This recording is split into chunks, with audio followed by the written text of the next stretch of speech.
Assalamualaikum warahmatullahi wabarakatuh. Apa kabar sobat sekalian? Semoga baik-baik saja. Jumpa lagi di channel Rahman Rununi. Kali ini kita akan membahas berita hangat dan masih hangat diperbincangkan, yaitu terkait Anies Baswedan yang bertemu pengurus Partai Demokrat, Nasdem dan PKS di Bali. Ya, kemungkinan ini ada side event forum KTT G20. Ya, ada apa? Ya, apakah masih menguatkan pembicaraan tentang koalisi atau hal-hal yang lebih spesifik yang dibicarakan oleh Anies dan juga para petinggi Partai Demokrat. Ini yang dilansir oleh Tempo.co, langsung kita baca dan kita ulas. Anies Baswedan bertemu pengurus Partai Demokrat, Nasdem, PKS di Bali. Tempo.co, Jakarta. Juru bicara DPP Partai Demokrat Herzaki Mahendra Putra mengatakan Anies Baswedan menemui sejumlah petinggi Partai Demokrat, Nasdem, dan Partai Keadilan Sejahtera PKS di Bali. Anies merupakan salah satu pembicara dalam side event forum KTT G20.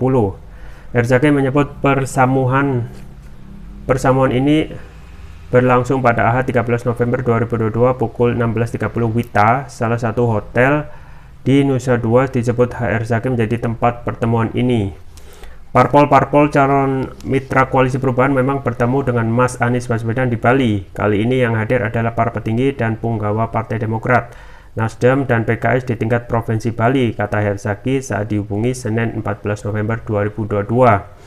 Dia mengatakan tujuan perjamuan ini untuk menguatkan dan merekatkan kepengurusan tiga partai. Selain itu, pertemuan dengan Anies juga membahas rencana ke depan soal pemenangan koalisi perubahan.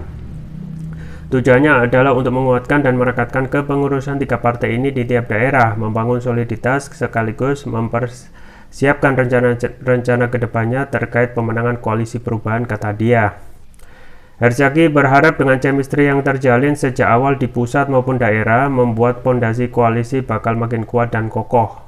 Buntutnya, kata dia, kemenangan perubahan semakin dekat dan nyata.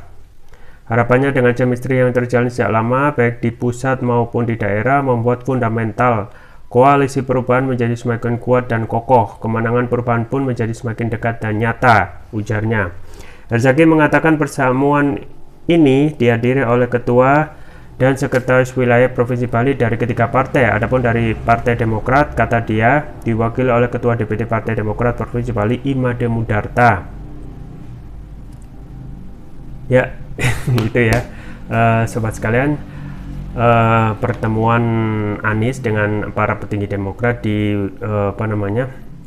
para petinggi di Provinsi Bali ya, DPD Bali dari tiga partai pengusung Anies atau Partai Koalisi Perubahan, yaitu Demokrat, Nasdem dan Partai Keadilan Sejahtera ya. Dan ini merupakan side event KTT G20 ya. Selain KTT G20 itu sendiri, main event yaitu pertemuan antara 19 negara dan juga satu negara Uni Eropa. Ada side event yang juga mengundang Anies ya, meskipun sudah ex gubernur DKI, tetapi memang dalam acara itu yang kita lihat ya, memang Bloomberg NIF masih bisa melihat ya siapa yang cocok dijadikan pembicara ataupun yang mengerti kondisi sekitaran Jakarta ya, karena Jakarta itu yang mewakili the state of Indonesia ya. Nah, jadi memang apa yang disampaikan ya kemungkinan adalah saling menguatkan koalisi antara ketiga pengusung capres Anies ya, antara Nasdem, Demokrat dan PKS ya. Dan masalahnya adalah sekarang kenapa tidak segera dideklarasikan ya.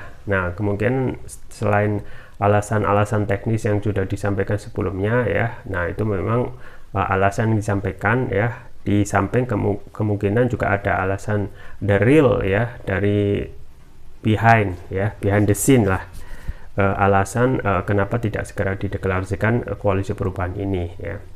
Dan memang ada deal antara partai pengusung Anies yang kemungkinan ada dua hal yang tidak menemui kata sepakat ya, diantaranya adalah cawapres dan juga komposisi kabinet yang nanti ya, kalaupun Anies menang ya, komposisi atau pembagiannya itu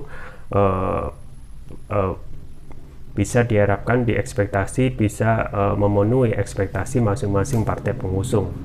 Jadi cuma dua ini aja yang kemungkinan akan terus diobrolkan ya, mengingat meskipun kelihatannya masih lama ya, pemilu 2024, tapi sebenarnya untuk pencoblosan itu kurang lebih setahun ya, kalau kita kembali kepada 14 Februari 2024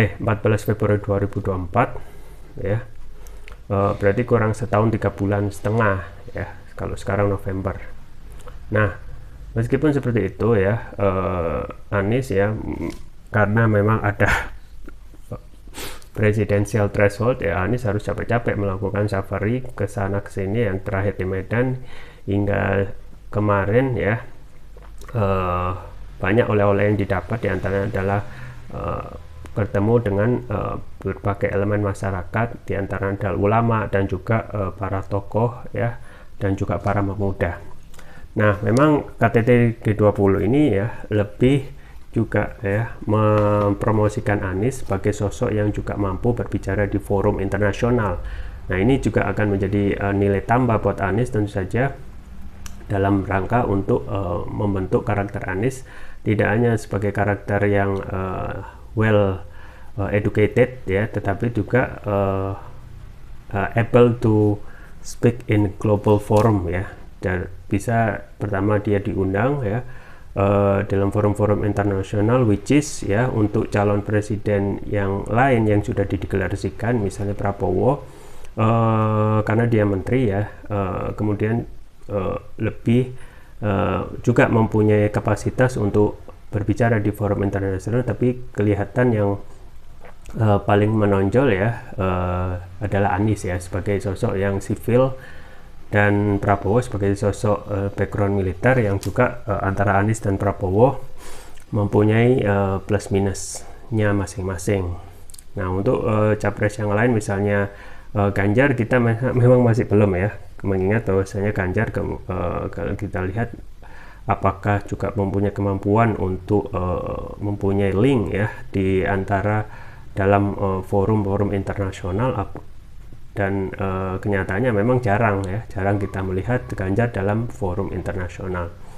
Nah, pertemuan ini ya dalam hal untuk penguatan dan juga chemistry yang kita ketahui ya, masih saling tarik ulur ya di antara kepentingan yang antara di pusat dengan daerah ya, partai pengusung Anies yaitu Demokrat, Nasdem, dan PKS ya.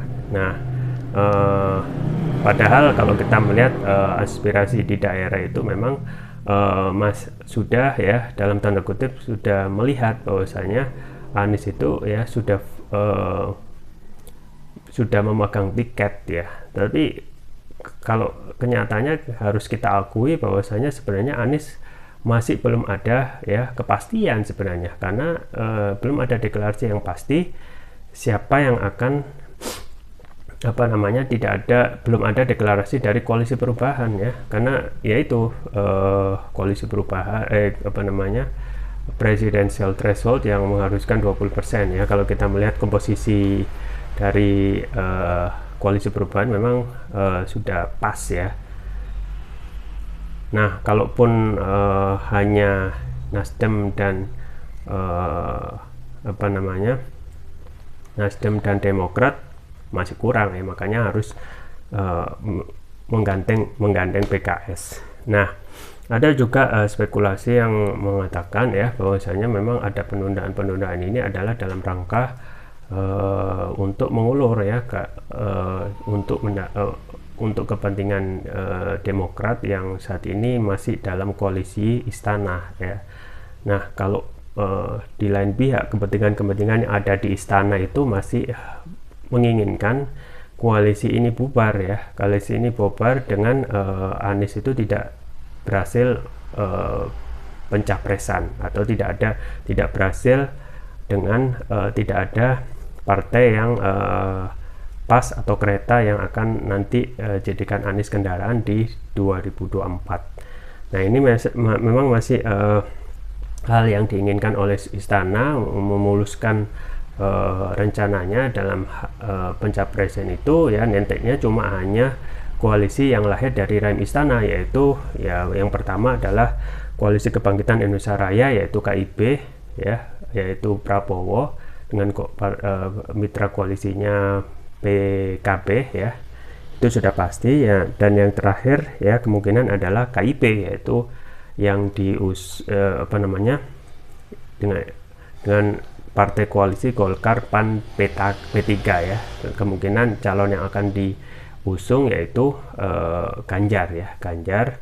Kemudian untuk cawapresnya bisa mencari ya, tetapi tujuan utama tentu saja kembali bahwasanya mereka ingin menggagalkan Anies ya untuk pencapresan. Nah di lain pihak ini tentu saja skenario yang kita dengar ya, saya dengar itu memang kemungkinan ada tarik ulur untuk tidak segera mendeklarasikan karena ada kepentingan Nasdem yang saat ini masih bergabung di koalisi pemerintahan, adalah supaya tidak cepat-cepat didebak dalam koalisi istana gitu ya. Kita mengingat bahwasanya banyak partai ataupun jabatan portofolio menteri yang ada di Nasdem ya, dan tidak mungkin misalnya sekarang ya langsung mendeklarasikan Anies atau koalisi perubahan secepatnya ya, kemungkinan akan didebak oleh koalisi istana. Nah memang ini akan menjadi tarik ulur ya, sampai kemungkinan pada akhir pendaftaran capres maupun cawapres ya, supaya Nasdem pertama ya mereka ya koalisi istana menginginkan Demokrat misalnya ya bisa keluar dari koalisi ya dengan mengiming-imingi ya jabatan cawapres, misalnya diiming-imingi bergabung dengan KIB dengan jabatan cawapres. Pun juga PKS bisa saja juga diiming-imingi posisi cawapres dengan menggandeng koalisi ya Kebangkitan Indonesia Raya ya, jadi presidennya Prabowo, wakil presidennya Aher di satu sisi ya, KIB dengan presidennya ya yang skenario-kan Ganjar dengan cawapresnya AHY. Nah ini tentu saja adalah skenario yang diinginkan istana, yang nantinya pasti yang akan maju dalam Pilpres ini cuma lahir dari rahim istana, yaitu Prabowo dan Ganjar ya. Sedangkan Anies harus ketar-ketir ya, mengingat saat ini belum ada kepastian ya, meskipun masih ada juga kemungkinan ya, misalnya Nasdem lari ke PKB ya, dan itu kursinya sudah pas ya, tinggal jadi tetap Anies dengan cawapresnya dari kalangan berbasis NU yaitu Khofifah ya. Nah ini masih skenario ya, masih skenario, dan juga kemungkinan tarik ulur ini akan berlangsung sampai detik-detik the last minute gitu ya, sesuai yang diharapkan oleh kubu istana ya, bahwasanya Anies batal jadi capres ya. Nah selain itu memang tetap ya para buzzer dan juga mitra koalisi istana kerap melemparkan isu negatif campaign, diantaranya adalah mengungkit-ungkit ya Anies sebagai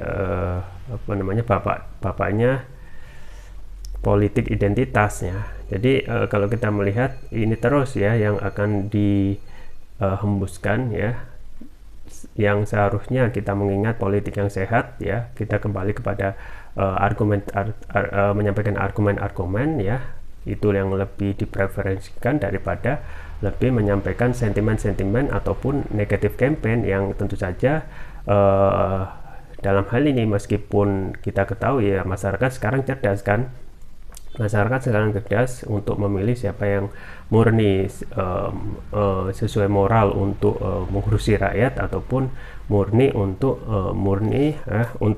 hanya mendapatkan ataupun untuk